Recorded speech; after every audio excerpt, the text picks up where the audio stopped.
Rani arni ke melote nangle apor dolo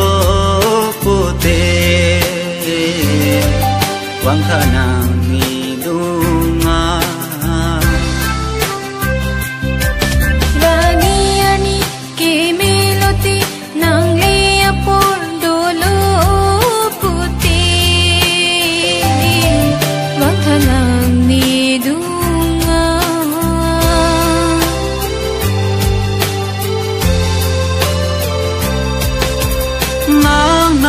tene la ne ke vange nang lang le le ne bonta nang lang le de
nang joy ne pensi som dun so pirthe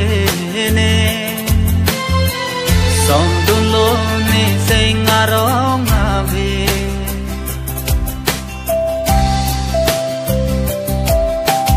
nang hen lo ne kaya chi thi nang joy ne pensi som dun so pirthe ne som dun lo ne sengarong ave Vini kai ki ne baha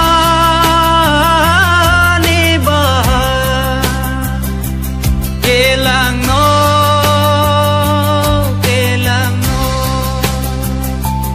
ne baha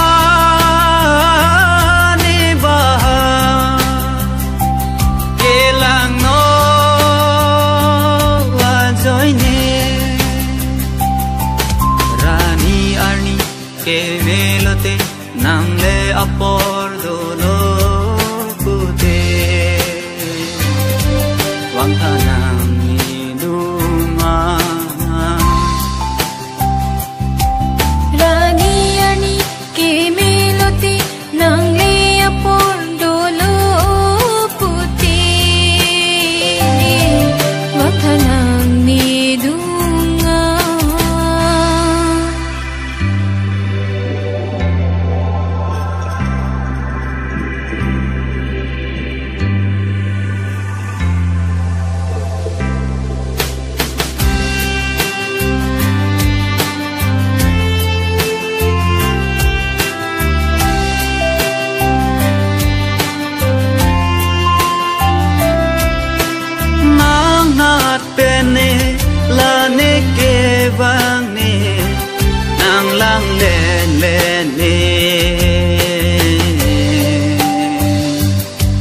bon ta nàng làng lê đê